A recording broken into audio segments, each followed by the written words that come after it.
And we continue our celebration of Armenian History Month this morning with the tale of persistence and also excellence. Roxy is here to share this family's remarkable story. Good morning. Good morning. Mignon Chocolate is a third-generation family business specializing in handmade chocolates and truffles. But you know what? What's even sweeter than the sweets themselves is the story of how Mignon came to exist and survive despite life's twists and turns. Bestsellers, it's this beauty filled with liquid caramel. This is our famous rose water with pistachio. It's a dark chocolate shell with rose water ganache and topped with rose petals. Everything at Mignon Factory is handmade locally in small batches. It's from scratch, following the family tradition and the recipes. Every detail is managed and overseen by Joe Terbegosian, a third-generation chocolatier. I was the first grandson of the family, so I knew I had to do something about it. It worked out. I like chocolate. I took over in 2002. My intention was to continue the family recipes. We added about 30-40 new flavors.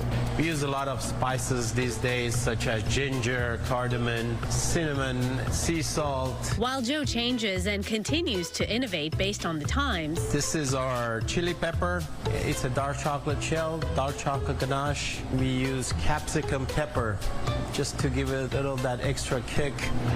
One thing Joe says he will not compromise is the very thing that sets Mignon apart. We never add any chemicals or preservatives. Besides the beautiful presentation and delicious taste, the story of how this company came to exist and survive is fascinating. Between 1910 and 1915, during the genocide, my grandfather's family migrated from Armenia to Ukraine. The family business started as a bakery selling breads and baguettes. Joe's grandfather, Hovsep, got married, had children, and as the business grew, the bakery expanded.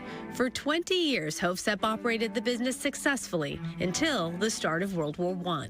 The communist regime came through and they expected him to give up all his gold that he accumulated throughout the years. He gave him part of it, but kept most of the gold buried in his backyard. They found out and he got arrested. He was sent to Siberia for 6 years. This is the only picture of Hovsep while in captivity in Siberia. Joe's grandmother moved to Iran in 1933, and after 6 years, Hovsep was able to join his family there, where he reestablished the family business. He faced many challenges at the time and passed away young, but the business continued. My dad was born in 1938. Eventually, he got into the business. Back in the 60s, he brought the chocolate idea to the business. Mignon became very popular in Tehran. Joe's father, Ruben, was called the King of Chocolate. He caught the attention of the Shah and the royal family.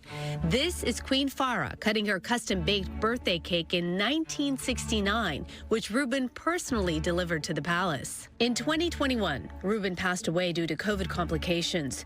Joe's mother, though, still runs the chocolate shop in Tehran, while Joe runs this factory in Van Nuys and the 2 shops in Glendale and Pasadena. These are like my toys. After we make our chocolates, this machine wraps them. We can go up to 100 pieces a minute.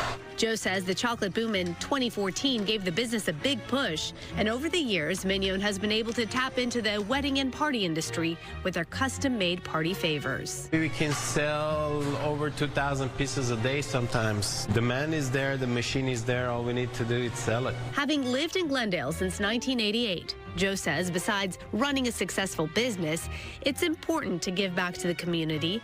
Mignon supports local schools and city programs throughout the year.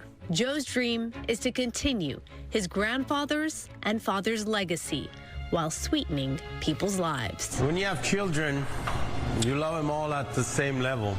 And my children are these, plus the ones at home. Whatever I make that day is my favorite. I love them all. I love it. Something tells me those children get along all the time. Oh, yeah. So you know what really caught my attention? Many years ago, I received a box of Mignon Chocolate, and inside each box is the family's history. It tells the story that I just told you in a simpler way, and I said, I love this story. It's not so much about the amazing chocolates that they sell, it's the story of survival and coming to this country, reinventing themselves, and the resilience of this spirit. So here, I'll share this with you, but I know you have your eye on this, and Joe was kind enough to send us some chocolate. I'll point out some of the things here. The orange peels, this is his grandfather's recipe since the 1930s. And then you've got a little variety here. We have halva, we have pomegranate, rose water with pistachio, and then the Mignon dark chocolate flavor, which is like 60% dark chocolate.